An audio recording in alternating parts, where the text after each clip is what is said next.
ओम नमः शिवाय। हिंदू कहानी संग्रह में आप सभी का स्वागत है। दोस्तों, आज गाय माता की कहानी सुनते हैं, जो कि बैसाख मास में सुनना अत्यधिक पुण्यदायी माना जाता है।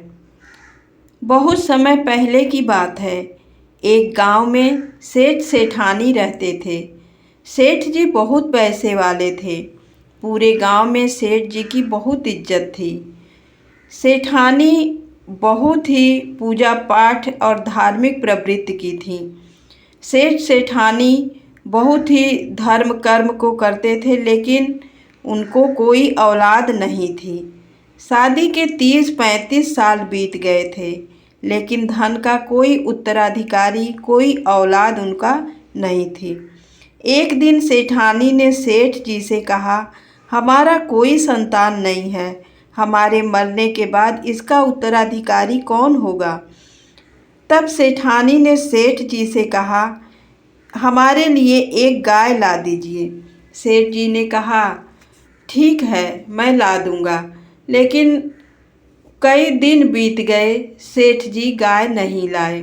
तो सेठानी एक दिन सोनार के यहाँ गई और चांदी के गाय बनवा लाई। साथ ही गाय के लिए सोने के जेवर भी बनवाई। पैरों में पायल, गले में घंटी और सोने का हार भी बनवाई। गाय के लिए सुंदर कपड़े भी बनवाई।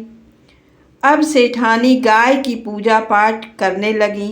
रोज गाय की पूजा करती, हलवा पूड़ी खीर व्यंजन बनाती, भोग लगाती। फिर उस भोजन को वहाँ बाहर आने वाली गाय को खिलाती। अब सेठानी का सारा समय अच्छा से बीतने लगा। गाय की पूजा पाठ करते करते 1 साल हो गया। एक दिन सेठानी ने सेठ जी से कहा, हमें गाय माता का उद्यापन करना है। सेठ जी ने कहा, ठीक है। सेठानी ने कहा, किसी ब्राह्मण को हमारे घर भोजन करने के लिए निमंत्रण दे दीजिए। सेठ जी एक ब्राह्मण के यहाँ गए, उन्हें निमंत्रण दे दिए। ब्राह्मण भी बोले ठीक है। लेकिन इधर सेठानी ब्राह्मण सोचे कि मैं गाय के उद्यापन के लिए सेठानी ने बुलाया है, तो गाय भी देंगे। मेरी छोटी सी झोपड़ी है, किसी तरह हम अपने बच्चों का पालन पोषण करते हैं और इस छोटे से झोपड़ी में रहते हैं। गाय को ले आएंगे तो गाय को क्या खिलाएंगे और रखेंगे कहाँ?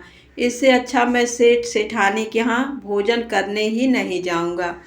इधर सेठानी ने उद्यापन के लिए बहुत सारे हलवा पूड़ी खीर सब बनाई और तांबे के बड़े बड़े पात्र में गेहूँ, दरिया बनाने के लिए गेहूँ, और एक पात्र में गुड़, एक पात्र में जल भर के सब इसी तरह से गाय के उद्यापन के लिए रखा था कि गौ माता के निमित्त पंडित जी को दान करेंगे। लेकिन पंडित जी सुबह से दोपहर हो गई, सेठानी जी तरह तरह के व्यंजन बनाई, पूजा पाठ की पूरी तैयारी कर ली। सुबह से दोपहर हो गया, पंडित जी नहीं आए। तब सेठानी ने सेठ जी से पूछा, सेठ जी, आपने पंडित जी को निमंत्रण दिया भी था या नहीं? सेठ जी ने कहा, हमने तो निमंत्रण दिया था पंडित जी को, क्यों नहीं आए? तो सेठ जी अपने नौकर से बोले कि तुम जाकर देखो सेठ पंडित जी क्यों नहीं आए। तब सेठ जी का नौकर पंडित जी के पास जाता है और पंडित जी से बोलता है, पंडित जी, आप भोजन करने के लिए क्यों नहीं आए? आप अपना नुकसान क्यों कर रहे हैं? हमारी सेठानी ने इतना बढ़िया व्यवस्था किया है दान देने के लिए। चांदी की गाय बनवाई है, गाय के साथ उसको जेवर बनवाई हैं, और आप भोजन करने चलेंगे तो आपको बहुत सारा चांदी के गाय के साथ साथ बहुत सारा धन और जेवर दक्षिणा देंगे। पंडित जी सुने और पंडित जी बहुत खुश हो गए कि हमें इतना दान दक्षिणा में मिलेगा, चांदी का गाय मिलेगा। पंडित जी तुरंत भोजन करने को चले आए। यहाँ सेठानी ने बहुत आव भगत के साथ पंडित जी को भोजन कराया और सारा दान दक्षिणा, चांदी की गाय, जेवर और रुपए पैसे, सोना चांदी सारा देकर पंडित जी को विधि विधान से गाय माता का उद्यापन किया। कुछ समय बाद सेठ सेठानी का मौत हो गया। रास्ते में यम मार्ग से जाते समय बैतरणी नदी आई। तब सेठानी ने आंख बंद करके गौ माता का स्मरण किया। तभी साक्षात चांदी की गाय उनके सामने आ गई। तब सेठानी ने सेठ जी से कहा, सेठ जी, गाय माता का पूंछ पकड़ लीजिए, हम बैतरणी पार हो जाएंगे। और सेठानी बैतरणी आराम से पार कर लिया। तब सेठ जी ने कहा, सेठानी, ये तो बहुत बड़ा चमत्कार हो गया। आपने कब गौ माता का, चांदी की गौ माता का कब दान किया था? तब सेठानी ने सारी बात सेठ जी को बताई।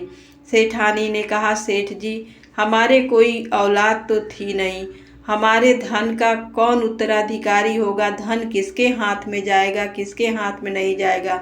इसके लिए हमने ये सब सोचकर अपने जीते जी कुछ धर्म पुण्य कर लिया जाए कि हमारा जीवन मरने के बाद अच्छे से बीते। इसीलिए हमने ऐसा किया था।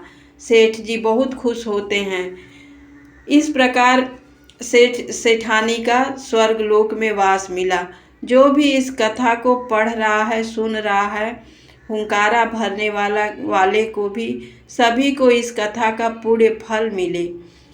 गौ माता सबको पुण्य फल दें और सबको सुख समृद्धि दें। इस कथा को सुनने वाले, पढ़ने वाले, हुंकारा भरने वाले को सब पर गौ माता की, भगवान श्री हरि की कृपा सदैव बनी रहे। बोलो गौ माता की जय।